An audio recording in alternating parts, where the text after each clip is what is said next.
वातावरण पसरले। बातमीपत्रामध्ये पावसासंदर्भातल्या काही महत्त्वाच्या बातम्या जाणून घेऊयात।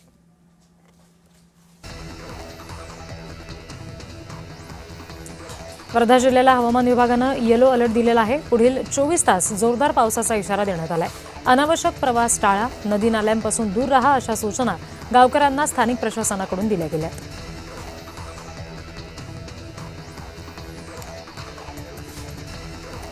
नाशिक जिल्ह्यातील संततधार पावसामुळे यंदाच्या पावसाळ्यात प्रथमच गंगापूर धरणातून विसर्ग सुरू करण्यात आलाय, तर दारणा धरणातून 1100 क्युसेकने विसर्ग सुरू आहे।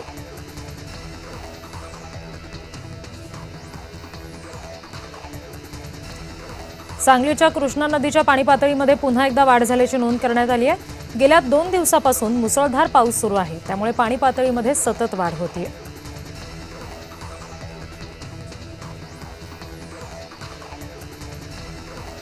वाशिम जिल्ह्यामध्ये 4 दिवसापासून रिमझिम पाऊस सुरू आहे। या पावसामुळे खरीप पिकांना संजीवनी मिळालेली आहे आणि त्यामुळे शेतकरी वर्गामध्ये समाधानाचं वातावरण आहे।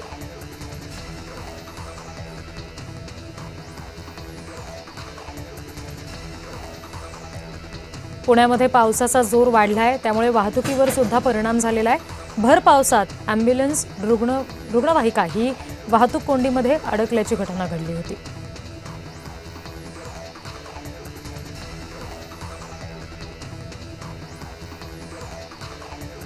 साताऱ्यातील कण्हेर धरणाचे 2 दरवाजे उघडले। 1000 क्युसेक पाण्याचा विसर्ग सुरू आहे। वेण्णा नदीपात्रामध्ये पाण्याचा विसर्ग सुरू केला गेलाय।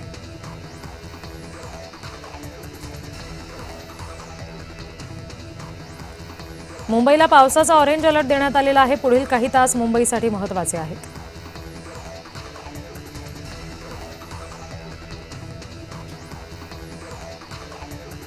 गोंदियामध्ये जिल्ह्यातील काही भागात संततधार पाऊस आहे। धान पिकांना संजीवनी मिळाली आहे। धान रोवणीला वेग आलाय।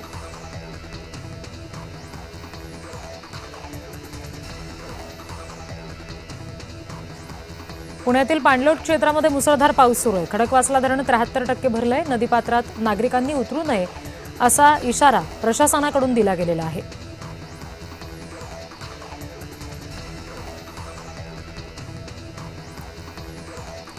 हिंगोलीमध्ये 10 ते 12 दिवसाच्या प्रतीक्षेनंतर पावसानं पुन्हा दमदार हजेरी लावली। मागील 24 तासात जिल्ह्यात सरासरी 2.8 मिलीमीटर पाऊस नोंदवला गेलाय।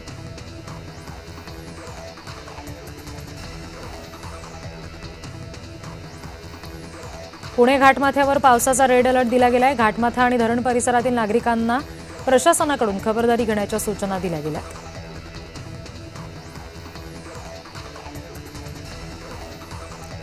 संभाजीनगरमध्ये अनेक भागात पावसानं दमदार हजेरी लावली। या पावसामुळे बळीराजाला मोठा दिलासा मिळालाय।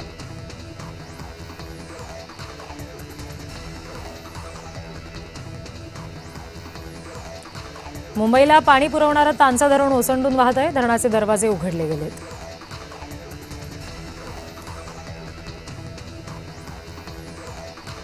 वर्धा जिल्ह्यामध्ये अखेर वरुण राजानं हजेरी लावली। कानगाव, अल्लीपूर, वडनेर, मोझरी परिसरामध्ये पाऊस पडलाय।